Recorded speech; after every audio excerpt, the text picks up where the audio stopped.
What if I told you that the great kings of the North did not at all seek to lay down their lives amidst flashing blades at the first opportunity?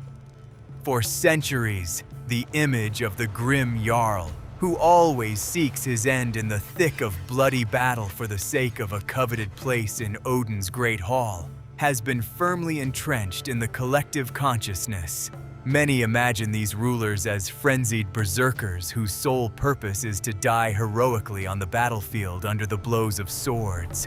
This highly romanticized stereotype from the late sagas today almost completely obscures the far more complex and pragmatic historical reality of the Viking Age. In fact, life in Scandinavia at that time demanded of a leader not only physical strength, but also extraordinary political acumen. In those harsh times, power was an extremely fragile instrument that had to be skillfully maintained for decades amid constant competition.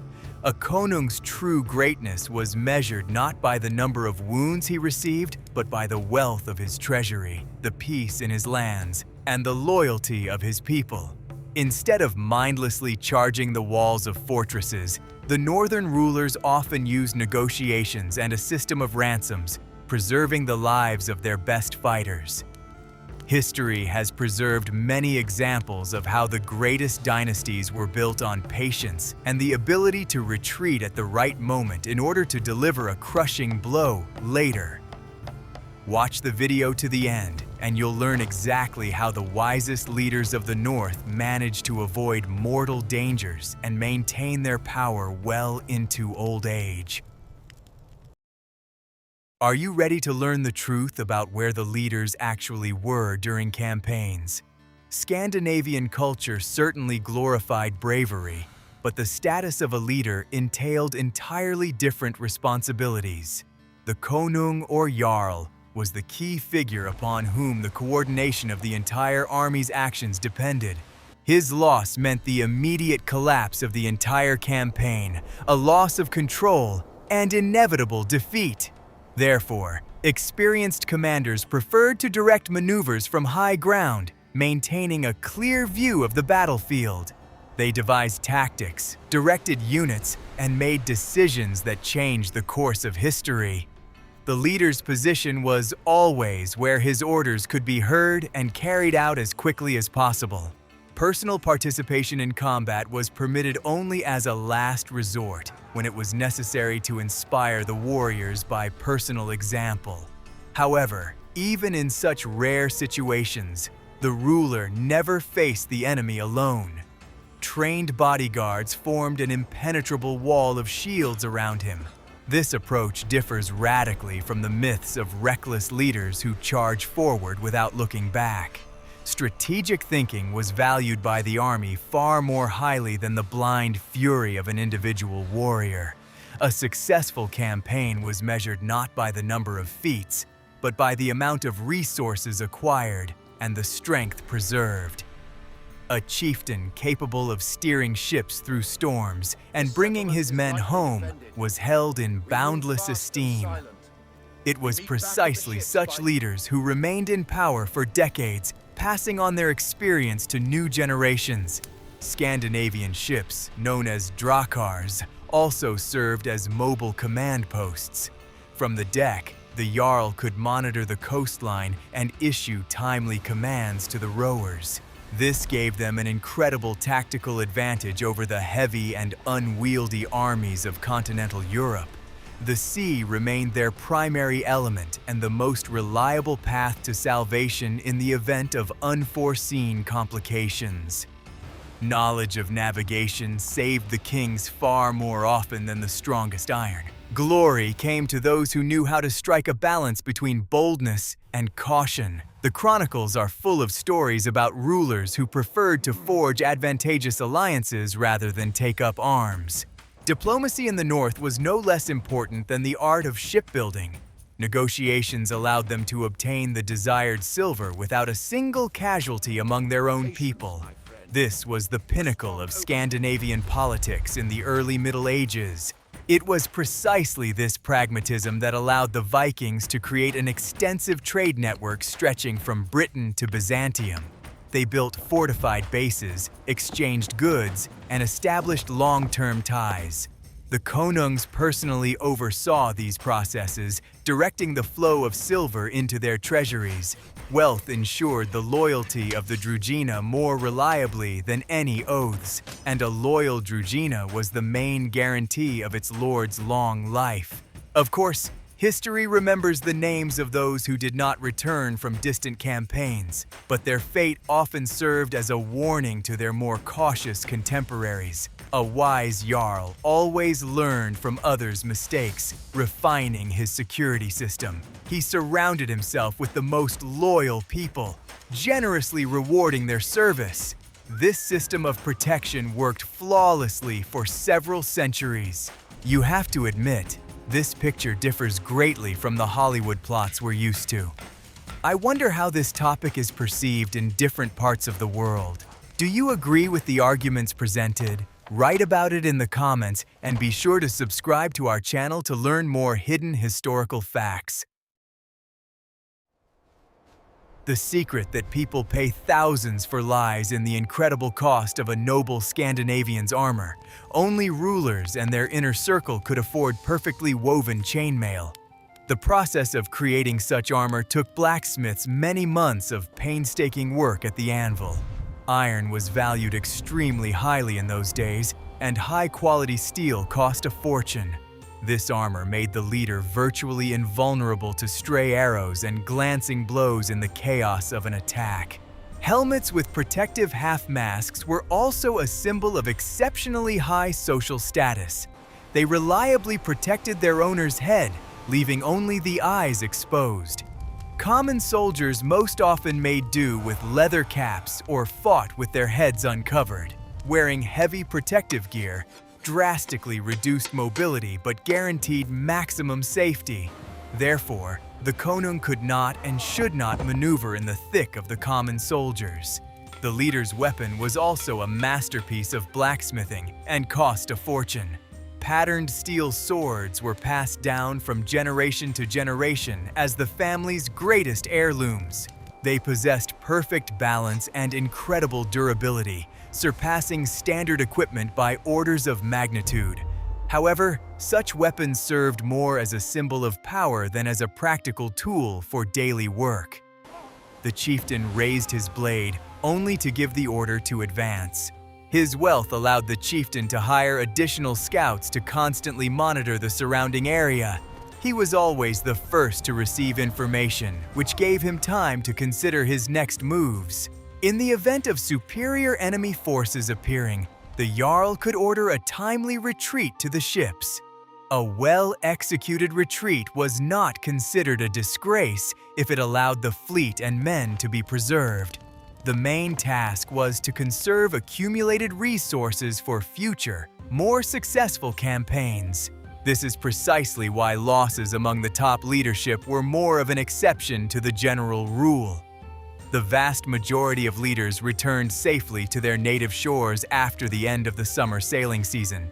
At home, spacious halls and longhouses, warm hearths, and a peaceful life surrounded by family awaited them.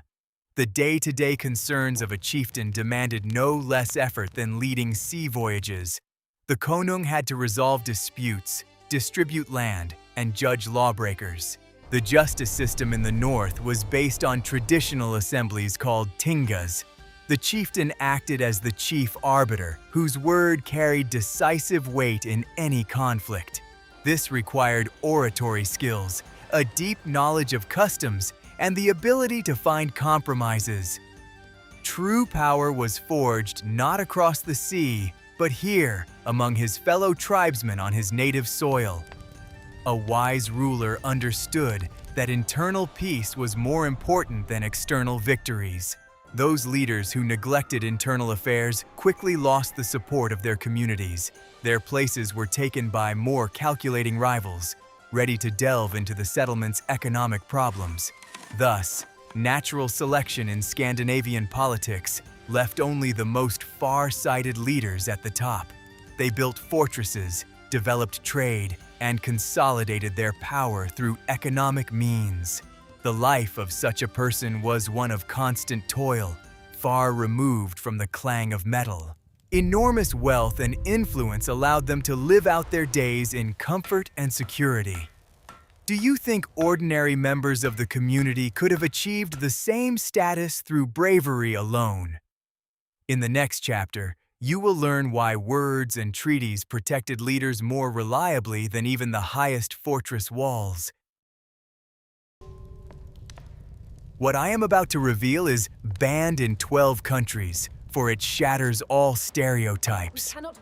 The true arena of activity for Scandinavian rulers was not the harsh wilderness, but spacious halls for negotiations. Many rulers understood perfectly well that open conflict drained resources and deprived the community of labor.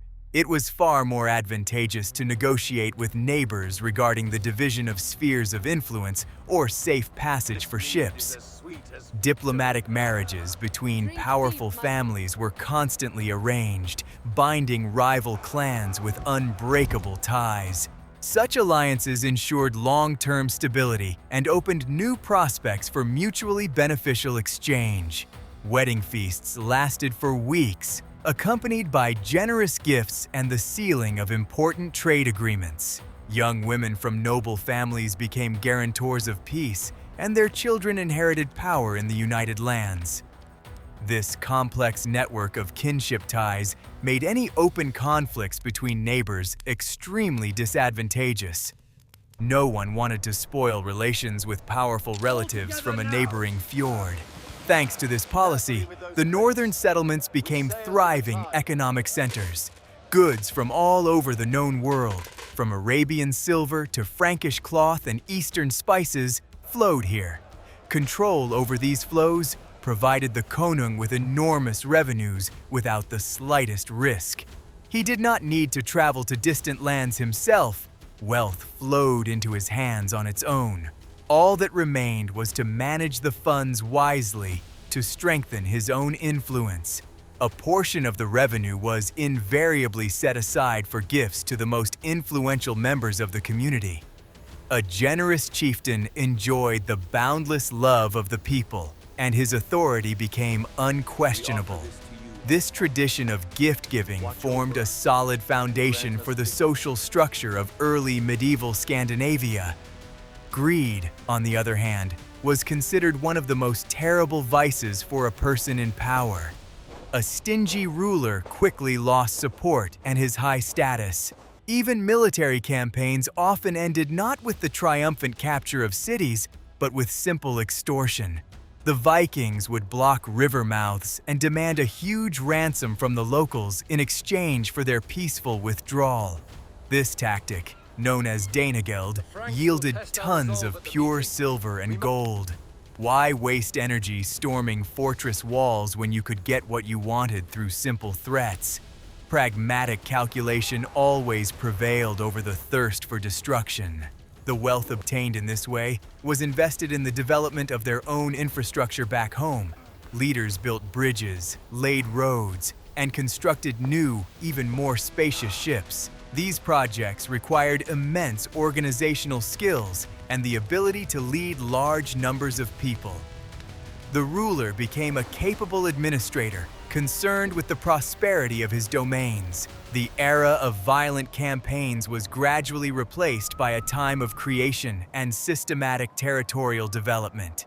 A successful Jarl was first and foremost a talented administrator, and only secondarily a military commander. His workday consisted of receiving ambassadors, auditing taxes, and planning construction projects. The lifestyle of these people was far removed from the romantic ballads of eternal wanderings. They sought stability, comfort, and a secure future for their descendants. If you enjoy learning history without the myths, be sure to like this video. What if everything you were taught about the Scandinavian economy is outdated? The Vikings' wealth wasn't built solely on treasures brought back from distant overseas expeditions. The domestic economy of Scandinavian settlements was based on a deep understanding of metallurgy and artisanal production. Blacksmiths, weavers, carpenters, and bone carvers created products that were highly valued in European markets.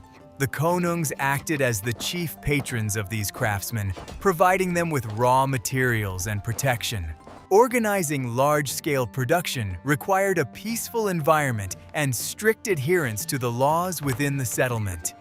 Craftsmen could not work under constant threat. They needed warm workshops and a reliable market.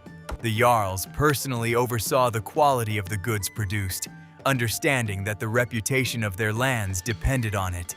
In winter, when navigation ceased, the longhouses became bustling centers of craft activity. Work never stopped for a single day, laying the foundation for future commercial success. Scandinavian society was deeply practical, valuing quality tools more than ornaments. Axes for cutting wood, sturdy nails for ships, reliable locks for chests. All of this was produced daily. Leaders invested heavily in the extraction of bog iron ore and the construction of smelting furnaces. These infrastructure facilities were guarded just as carefully as the rulers' personal treasuries. Economic independence was the key to political stability throughout the region. Tax collection from controlled territories also constituted a significant portion of the nobility's income. Barter was gradually replaced by silver coins, which were cut into pieces for precise weighing. The chieftain maintained a whole staff of trusted officials who monitored the accuracy of weights and measures in the markets. Any attempt at fraud was severely punished by permanent expulsion from the community. The trust of merchants was the most valuable asset, which the Jarls protected with all their might. These economic mechanisms ran like clockwork, ensuring a steady flow of resources. Their wealth allowed the chiefs to hire the finest craftsmen to build their private residences. Spacious halls were adorned with intricate carvings, expensive fabrics, and curiosities brought from across the sea. The level of comfort in such homes astounded foreign ambassadors and visiting merchants. A ruler's status was underscored by his ability to organize daily life at the highest level. The sale of furs, walrus ivory, and unique game birds was also a significant source of income. These rare goods were in high demand at the courts of European monarchs and Eastern caliphs. Scandinavian chieftains established a monopoly on the extraction of these resources, strictly controlling the hunters. Trading expeditions ventured far north into the harsh, icy wastelands in search of precious goods. It was a complex and well-organized business that yielded incredible profits. Managing such a complex enterprise required a sharp mind, a phenomenal memory, and strategic thinking. A ruler had to remember the terms of every deal, understand the needs of his people, and anticipate market shifts. These skills were honed over the years, passed down from father to son, along with the keys to the chests. A successful Jarl was akin to a modern CEO of a large corporation. His main battle took place not on the battlefield, but in his ability to calculate risks. That era has left us examples of outstanding organizers who built thriving settlements amid rugged cliffs. How difficult do you think the job of a tax collector was in those days? In the next chapter, you'll learn why the oldest leaders possessed unquestionable authority despite their age. In early medieval Scandinavian society, advanced age was considered a sign of incredible good fortune and profound wisdom. A person who had survived harsh winters, long sea voyages, and political intrigues commanded sincere respect. The old chieftains possessed vast experience, which they applied to the governance of their extensive domains. Their word at the Ting assemblies was decisive in resolving any complex disputes. Young warriors often sought their counsel before embarking on important ventures. The elderly ruler could no longer personally lead ships through the stormy waves of the northern seas. He entrusted this task to his adult sons or the most trusted members of his personal retinue. The Jarl himself remained at his fortified estate, exercising overall strategic leadership of the clan. He allocated resources, planned trade routes, and conducted complex negotiations with neighboring lands. This division of labor ensured the maximum efficiency of the entire community. The leader's advanced age served as a kind of guarantee of stability and predictability in the settlement's internal politics. People knew what to expect from an experienced leader and trusted his time-tested decisions. Abrupt changes and risky ventures were not held in high regard by those who had lived long lives. The elders preferred to play it safe, relying on detailed intelligence and precise calculations of strength. This allowed them to avoid unnecessary losses and systematically increase the wealth of the entire clan.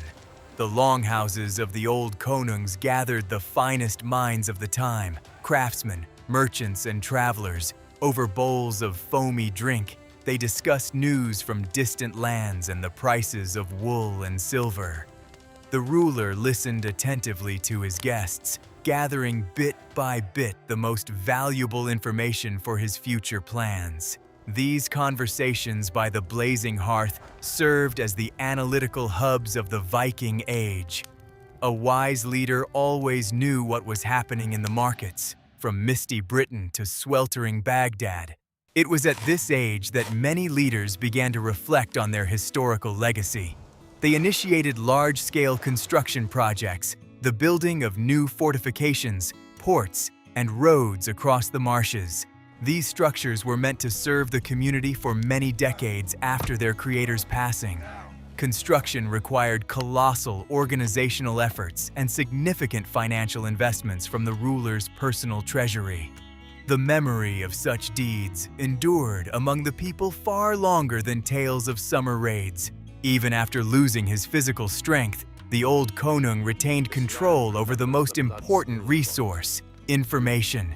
He knew all the secrets of his clan, remembered old grievances against neighbors, and understood the motives of those around him.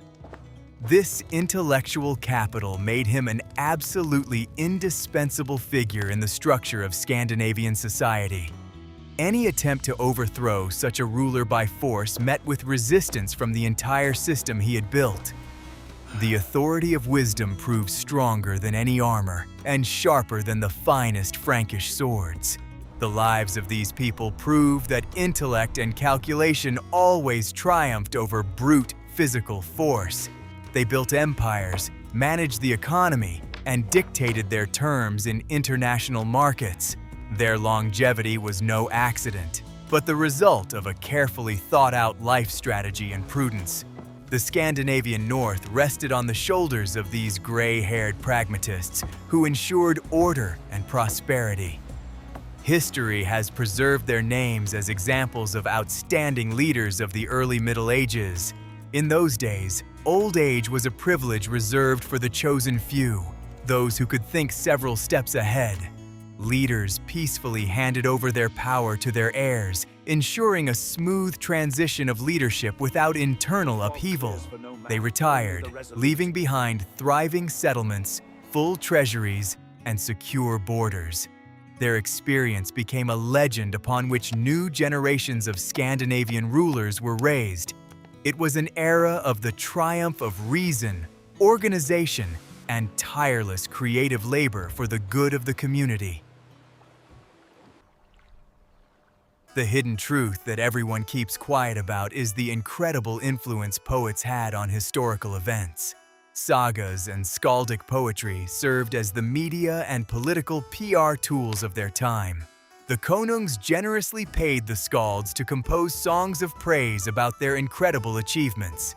These poets possessed phenomenal memories and could recite poetry for hours by the evening hearth. It was they who created the very heroic image of the leader that has survived to this day. The skalds skillfully wove ideas favorable to the ruler into his verses, shaping public opinion within the community. The king's controversial decisions were presented as acts of supreme wisdom and diplomatic concessions as cunning tactical moves. Poetry held a magical status, and the skald's words were believed unconditionally as immutable truth. A talented poet could elevate his patron to the heavens or permanently destroy the reputation of his enemies. That is why rulers sought to keep the most gifted wordsmiths from all over Scandinavia at their side. These works of art were never an accurate documentary reflection of real-life events. They embellished the facts, added mystical details, and exaggerated the scale of the ruling dynasty's achievements. A ruler who had never once raised a sword was portrayed in verse as an invincible strategist and the terror of the seas. Such propaganda was necessary to maintain the authority of the government and rally the people around the figure of the leader.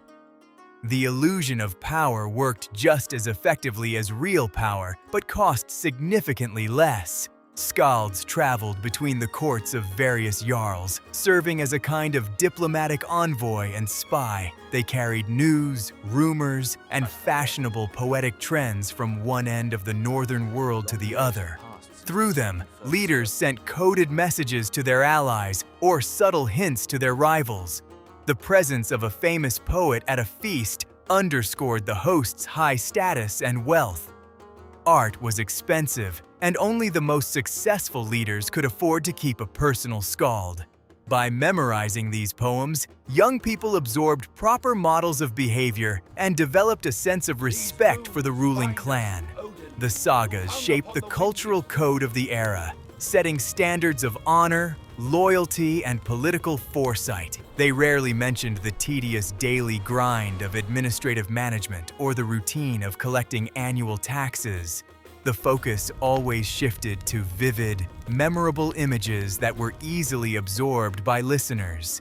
This is precisely why the real picture of the rulers' lives was hidden beneath a thick layer of artistic fiction.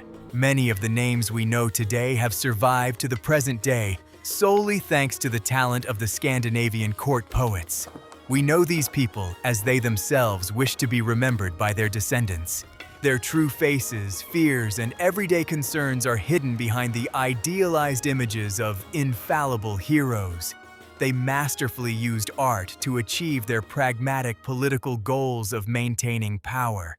This was the highest level of statecraft, centuries ahead of its time. Poetic tournaments often replaced actual armed clashes between rival clans vying for influence.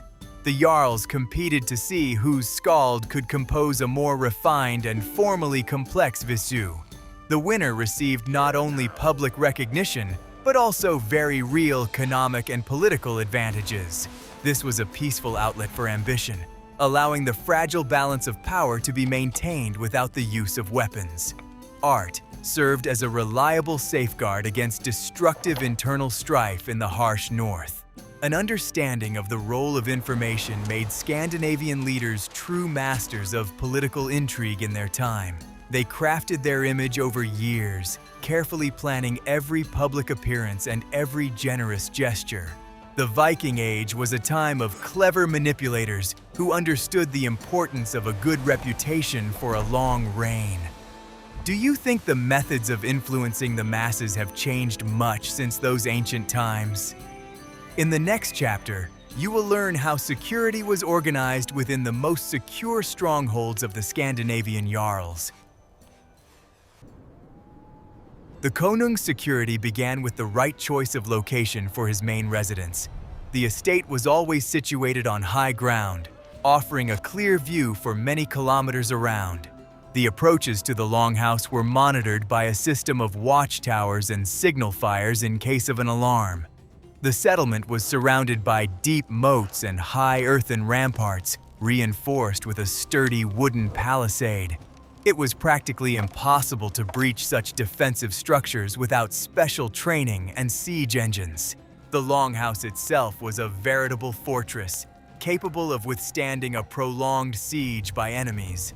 Its walls were built of thick logs, tightly fitted together to protect against drafts. The roof rested on massive wooden columns, providing incredible strength to the entire enormous structure. Inside, a supply of provisions and clean water was always maintained in case of unforeseen circumstances. The chieftain could calmly weather any external threats while under the protection of these reliable walls.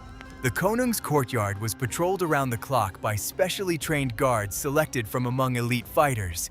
They checked the locks, maintained order on the premises, and monitored all entrances and exits. The guard duty was organized with meticulous precision. Guard shifts took place strictly according to schedule. Falling asleep on duty or negligence were punished with the harshest penalties, up to and including complete expulsion. Discipline among the ranks of the ruler's personal guard was maintained with an iron fist by the commanders. An important part of the security system was a complex network of mechanical locks and ingenious latches. The doors to the ruler's chambers were secured with massive bolts that were impossible to open from the outside. The interior rooms were divided by solid oak partitions, turning the house into a veritable labyrinth. Anyone unfamiliar with the layout would inevitably get lost in these dark and confusing corridors. Such architectural complexity gave the guards extra time to neutralize any unforeseen threat. Even the heating and ventilation system was designed with potential risks to the house's inhabitants in mind. The fireplaces were located in the center of the hall, and smoke escaped through special openings in the high ceiling. This prevented the possibility of intentionally filling the room with smoke from outside through the ventilation shafts. A supply of firewood was stored in guarded outbuildings to prevent the deliberate burning of vital fuel reserves. The ruler's daily life was regulated down to the smallest detail, with every aspect designed to ensure his survival. Secret exits from the residence were also a mandatory element of the architecture of the Konung's longhouse. They consisted of hidden underground tunnels leading beyond the outer defensive perimeter of the settlement. In case of extreme necessity, the Jarl could leave the besieged estate unhindered along with his family. These escape routes were kept in the strictest confidence. Only a few of the most trusted individuals knew of them. Having such a contingency plan provided psychological comfort and confidence in the future. All these precautions required enormous expenditures on infrastructure maintenance and labor costs. However, the leaders understood perfectly well that one must never skimp on one's own security. The leader's life guaranteed the stability of the entire community, the protection of trade, and the uninterrupted operation of craft workshops. The funds invested in the estate's defenses paid off 100-fold over long decades of peaceful and prosperous existence. The architecture served as a reliable foundation for the prosperity of the Scandinavian nobility. A visit to such a residence made an indelible impression on envoys from other states. They saw before them not a wild bandit camp, but a superbly defended administrative center. The level of organization of daily life and security demonstrated a high culture of governance and engineering mastery. These estates became symbols of the unshakable power, might, and political foresight of the northern rulers. The peaceful life behind these walls was a reward for intelligence and prudence. The loss of power in the Viking Age was far from always accompanied by dramatic events on the battlefield. Political conflicts in the north were often resolved through complex, multi-step intrigues and backroom deals. Rival clans sought to weaken a competitor's influence by depriving him of his economic base and community support. It was a true game of chess where trade routes, alliances, and influence at the Ting served as the pieces. The losing Konung simply lost his supporters and was forced to voluntarily relinquish his authority. The mechanism for such a removal usually began with secret negotiations between influential landowners and elders. They discussed accumulated grievances against the current ruler, high taxes, poor trade decisions, or unfair trials. Gradually, a powerful opposition formed, ready to support a more promising candidate for the position of settlement leader. When discontent reached a critical mass, the issue was brought up for open public discussion. The old Jarl's authority melted away before his eyes, leaving him without any real means of control. In such situations, A wise politician preferred not to let matters come to an open confrontation with his fellow tribesmen. He understood that without the support of his retinue and the community members, any attempt to hold on to power was doomed. Therefore, the ruler agreed to honorable terms of resignation, retaining a portion of his personal property. He was guaranteed a peaceful life on a remote farmstead in exchange for a complete renunciation of political ambitions. This bloodless transfer of power was a very common occurrence in Scandinavian society at the time. Sometimes the political struggle ended with the official exile of the defeated leader beyond the borders of the controlled territories. The exile gathered his loyal followers, loaded his possessions onto ships, and set off in search of new lands. It was precisely such events that often led to the colonization of remote islands, such as Iceland or Greenland. Former rulers founded new settlements, bringing their familiar laws and methods of governance with them. Their defeat in their homeland resulted in grand geographical discoveries for the entire northern world. Konungs with diplomatic talent masterfully used these judicial mechanisms to eliminate political opponents. They initiated lengthy proceedings, ruining their rivals with enormous fines for the slightest violations of custom. Deprived of his means of subsistence, the rival quickly lost his authority and left the political arena. It was a contest between lawyers and orators, where the winner was the one who knew the ancient laws best. Knowledge of traditions became the most powerful weapon in the hands of an ambitious and calculating leader.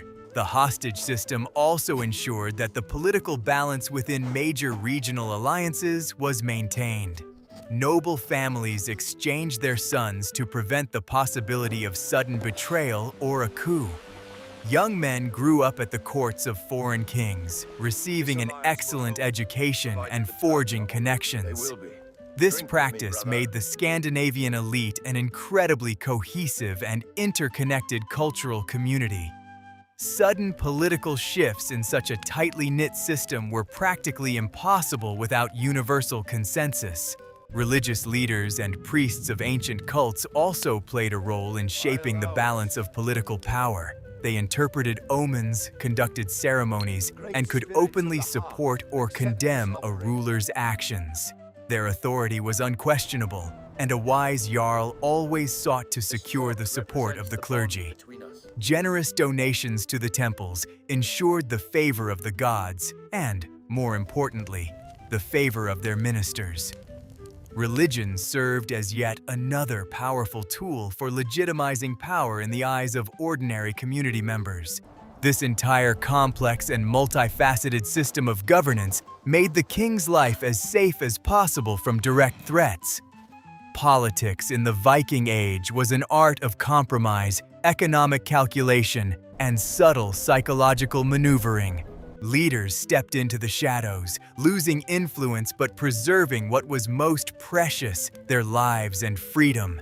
They lived out their days surrounded by their families, observing political battles from the sidelines. The history of the North is not only the clang of metal, but also the quiet whispers of diplomats in the dim light of the halls. The mainstay and protection of any Scandinavian leader was his personal, professionally trained retinue.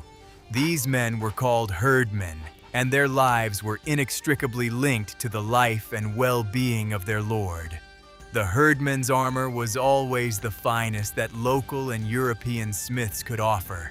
They wore long chainmail, sturdy helmets, and were armed with superb swords and heavy axes. The konung personally provided his men with equipment, spending colossal sums from his treasury to do so. A well-armed contingent served as a visible indicator of the ruler's status and financial might. The mere appearance of these grim warriors deterred any potential adversaries from seeking conflict. The retinue trained daily, honing their skills in coordinated action until they became second nature. They practiced forming the famous Wall of Shields, which was considered an insurmountable obstacle for any infantry. In this formation, Each warrior covered his neighbor, creating a monolithic barrier of wood and iron. The Jarl was always at the very center of this formation, protected from every conceivable angle. The unit's coordinated movements resembled the workings of a complex and deadly mechanism that never faltered. The men-at-arms performed a variety of administrative functions, helping the chieftain govern his vast territories. They served as tax collectors, couriers, construction overseers, and bailiffs. This system of delegating authority allowed the ruler to maintain control even in the most remote corners of his lands. The presence of a herdman bearing a message from the Konung meant that the leader's will would be carried out without fail. They were an extension of his authority, his eyes and hands throughout the entire region under his control. For their loyal service, the warriors received generous rewards in the form of silver, fine fabrics, and weapons. After successful trade operations or diplomatic missions, the Jarl would always share the profits with his men. Many of them eventually received land grants and became influential figures in the community themselves. This prospect of career advancement and wealth made service in the retinue extremely attractive to ambitious young men. Loyalty came at a high price, but it guaranteed the leader absolute security and many years of rule. During diplomatic trips and meetings at the Ting, the Družina always accompanied their patron. Their imposing presence served as a powerful argument in any disputes and complex political debates. Opponents understood that behind the Jarl's words stood a real, organized force, ready to act at a moment's notice. This realization made neighbors more accommodating and inclined to seek peaceful compromises. The Guard functioned as a deterrent, preventing conflicts by the very fact of its existence. Even in his twilight years, the Konung could count on absolute protection from his veterans. Many warriors grew old alongside their lord, becoming his wise advisors and assistants. This bond between generations ensured the continuity of power and stability throughout all of Scandinavian society. The chieftain's heirs received not only wealth, but also the loyalty of this impeccably organized military machine. The herd remained the foundation upon which the entire statehood of the northern peoples was built and sustained. It was precisely thanks to this ideal system of personal protection that the rulers of the North could live out their days in peace. Their safety did not depend on chance. It was the result of thoughtful, organizational work. They invested resources in people, and these people became their most reliable living shield. The Viking Age demonstrated that professionalism and loyalty are worth far more than any fortress walls. This ideal administrative structure ensured the prosperity of entire regions for many decades. The end of a noble Scandinavian's life was often marked by an atmosphere of calm and deep satisfaction. Surrounded by children, grandchildren, and loyal companions, the old ruler could look back with pride on his achievements. His longhouse was filled with riches, the granaries were bursting with supplies, and the borders of his domain remained inviolable. He bequeathed to his heirs not a ravaged wasteland, but a thriving, economically strong, and independent territory. This peaceful passing was considered the highest blessing and reward for long years of wise rule. Preparations for the transfer of power began long before the chieftain sensed the approach of his end. From an early age, the Konung's sons were involved in managing the estate and conducting complex trade negotiations. They accompanied their father to Ting meetings, learned to understand the laws, and built relationships with noble families. By the time of the leadership transition, the new leader already possessed all the necessary knowledge and the support of key figures in the community. This smooth transition eliminated the risk of chaos and a destructive struggle for the vacant throne. These gatherings served not only to express respect, but also to confirm new diplomatic agreements. Life continued, built upon the solid foundation laid by the efforts of the previous generation. The memory of outstanding leaders was immortalized in monumental stone stelae adorned with intricate runic script. These stones were erected in prominent locations, at crossroads or on the high banks of fjords. The texts on them did not describe battle scenes. They told of bridge building, successful trade, and wise judgments. The runic monuments served as a kind of report on the work accomplished, presented to descendants and the gods. They stood for centuries, reminding the living of those who had brought order and prosperity to these harsh lands. The legacy of these people lay not in the cities they conquered, but in the infrastructure they built. The trade routes charted by their ships linked the scattered peoples of Europe into a single economic system. The settlements they founded eventually grew into major European capitals and vital port centers. The laws, refined in the assemblies of the Ting, formed the basis of the legal systems of many modern democratic states. It was a creative endeavor of incredible scale that changed the course of world history. The myth of eternally warring madmen is gradually dissipating under the weight of archaeological and historical evidence. We are beginning to see the true face of the era, the face of a shrewd merchant, a brilliant engineer, and a far-sighted politician. Scandinavian leaders were men of their time, pragmatic, cautious, and striving for stability. Their success was measured not by the number of blows dealt, but by the volume of accumulated knowledge and resources. It was precisely this pragmatism that allowed them to leave such a deep mark on the culture of Western civilization. They knew how to negotiate, build complex diplomatic networks, and manage the economy under extreme climatic conditions. Their lives were filled with arduous administrative work, requiring incredible intellectual effort and endurance. They valued the ability to find compromises far more highly than a blind willingness to engage in open armed conflict. A ruler's long life was the best proof of his competence and right to govern his people. Old age became the crowning achievement of a successful career, not a sign of weakness or cowardice. Studying the real history of the Viking Age reveals to us the astonishing world of complex medieval politics. It is a world where reason triumphs over emotion, and precise calculation is valued above reckless bravery. The rulers of the North deserve our respect not as mythical heroes of epic tales, but as outstanding statesmen. They created order out of chaos, ensuring the survival and development of their communities at the edge of the known world. Their quiet political victories proved far more important and enduring than resounding military triumphs. Such was the true price of power and longevity in those harsh, yet incredibly fascinating times. True greatness lies in the ability to preserve peace, increase wealth, and pass it on to one's descendants. The wisdom of the Scandinavian kings remains relevant today, reminding us of the importance of a cool head. Their lives are a classic textbook on managing complex systems amid constant uncertainty.